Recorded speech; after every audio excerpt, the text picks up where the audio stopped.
School بنائے, کیوں ہم نے ایسے مدرسے بنائے. ہم نے علم کو بانٹا تو آج ہمارا یہ حال ہے. جب ہم نے علم کو نہیں بانٹا تھا تو دنیا کی پہلی یونیورسٹی مسلمانوں نے بنائی. ورحمۃ اللہ وبرکاتہ. نحمده ونصلي على رسوله الكريم. اما بعد فاعوذ بالله من الشيطان الرجيم. بسم الله الرحمن الرحيم. اللهم انا نسألك علما نافعا. قال النبي صلى الله عليه وسلم طلب العلم فريضة على كل مسلم ومسلمة, او كما قال رسول الله صلی اللہ علیہ وسلم. آئے ہوئے سبھی مہمانوں کو اور اسٹوڈنٹ کو اور آرگنائزر کو میں تہہ دل سے شکریہ ادا کرتا ہوں کہ آپ نے مجھے اس لائق سمجھا اور میں یہاں پر ہوں اور میں یہاں سے کچھ اچھا سیکھ کر جاؤں گا انشاءاللہ تعالی. آج کا میرا ٹاپک تعلیم و تعلم کا ہے کہ ہمیں تعلیمی انقلاب لانا ہے, ہمیں ایک بدلاؤ لانا ہے, ہمیں اپنے حالات کو بدلنا ہے, ہمیں اپنے حالات کو بدلنا ہے. تو سوال یہ اٹھتا ہے, کیا ہم اپنے حالات کو اللہ تعالیٰ کی مدد کے بنا بدل سکتے ہیں؟ نہیں, ہرگز نہیں. ہم اپنے حالات کو اللہ کی مدد کے بنا نہیں بدل سکتے. تو کیا اللہ تعالیٰ نے ہمارے حالات بدلنے کا وعدہ کیا ہے؟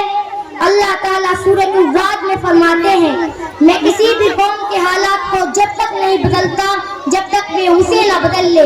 یعنی جو اس کے اندر ہے, ہم اپنے دل کی سوچ کو, اپنی نیت کو ہم نہ بدل لے, اللہ بھی ہمارے حالات کو نہیں بدلیں گے.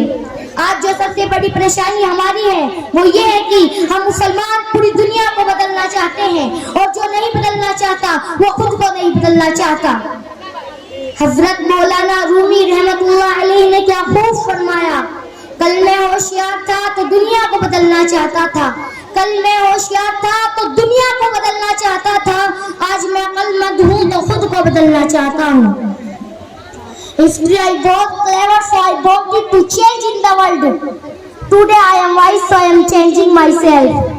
میرے محترم بزرگوں اور نوجوان ساتھیوں, آج ایک بہت دکھ بھرا واقعہ سناتا ہوں کہ آج سوسائٹی کو مسلمانوں کی ضرورت نہیں ہے. The society does not need us. ہماری سوسائٹی کو ہماری ضرورت نہیں ہے کیونکہ ہم سوسائٹی کے بینیفیکٹر نہیں بلکہ سوسائٹی کے بینیفیشیئرز بن رہے ہیں. ہم سوسائٹی کے کنٹریبیوٹرز نہیں بلکہ سوسائٹی کے کنزیومر بن کر رہ گئے. اللہ تعالیٰ نے قرآن پاک میں فرمایا, ہم نے تمہیں بہترین امت بنا کر بھیجا تاکہ تم لوگوں تک بھلائی و اچھائی پہنچا سکو. ہمیں بہترین امت کیوں بنایا؟ ہمیں بہترین امت اس لیے بنایا تاکہ ہم لوگوں تک بھلائی و اچھائی پہنچا سکیں. جس دن ہم نے بھلائی پہنچانا بند کر دیا اس دن ہم بہترین امت نہیں رہیں گے. اللہ کے رسول صلی اللہ علیہ وسلم کی یہ حدیث ہے. اللہ کے رسول فرماتے ہیں کہ دینے والا ہاتھ لینے والے ہاتھ سے بہتر ہوتا ہے, کہ دینے والا ہاتھ لینے والے ہاتھ سے بہتر ہوتا ہے. تو آج ہمیں اپنے آپ سے ایک سوال پوچھنا ہے, کیا ہم دینے والا ہاتھ ہے یا لینے والا؟ آج چھوٹا سا ایگزامپل میں آپ کو دوں گا. ہمارے گھر میں ایک کرسی ہے جس کی ہمیں کوئی ضرورت نہیں ہے, ہم کیا کریں گے؟ اٹھا کر باہر پھینک دیں گے. معاشرے نے بھی آج ہمارے ساتھ یہی کیا. ہم معاشرے کے کام نہیں آ رہے, ہم سوسائٹی کے بینیفیکٹر نہیں ہیں, ہم سوسائٹی کے کنٹریبیوٹرز نہیں ہیں. کیا ہم سوسائٹی کی بیسٹ پوزیشن پر پہنچ کر سوسائٹی کو فائدہ پہنچا رہے ہیں؟ ہم نے کیا انوٹ کیا معاشرے کو, کیا تعامل کیا؟ کیا ہمارے پاس best doctor, best engineer, best scientist ہے؟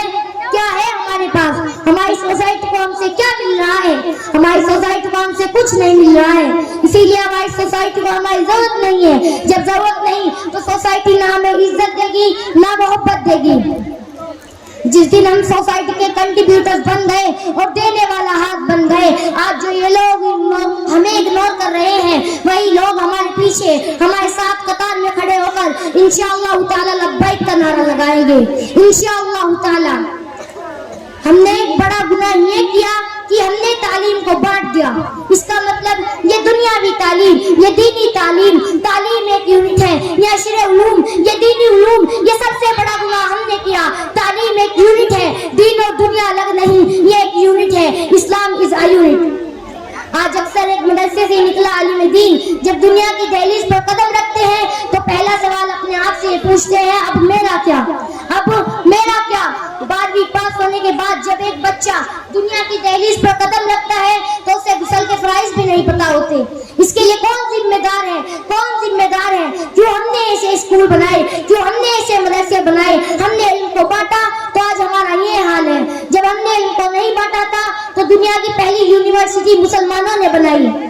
ہمیں محنت کرنی ہے. بچوں پر وہ محنت کیسی؟ وہ محنت ہے تربیت. In oceans of education is a drop the rest تربیت. پڑھائی کے سمندر میں کاپی کتاب قلم کاغذ صرف ایک بوند ہے. بچا ہوا جو پانی ہے وہ تربیت ہے. تربیت کیا ہوتی ہے؟ تربیت یہ ہوتی ہے جب ہمارے بچے چلتے ہیں تو صحابیوں والی چال چلتے ہیں, یا بولتے ہیں تو نبی والی مٹھاس بولتے ہیں, یا وضو کرتے ہیں تو روحانیوں والی جھلک آتی ہے, یا بیٹھتے کیسے ہیں, یا کھانا کیسے کھاتے ہیں, ان میں لین دین کیسا ہے. ان ساری چیزوں پر محنت کرنی ہے.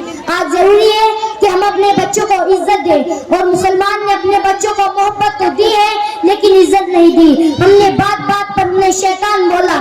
جب ہم نے اپنے بچوں کو عزت نہیں دی تو سوسائٹی کیسے دے گی؟ انشاءاللہ تعالی رسول اللہ صلی اللہ علیہ وسلم سے سیکھنا ہے کہ انہوں نے بچوں کو کیسی عزت دی اور کیسی محبت دی. میں انہی چند باتوں پر اپنی اسپیچ کا اختتام کرتا ہوں. وما علینا الا البلاغ. السلام علیکم ورحمۃ اللہ وبرکاتہ.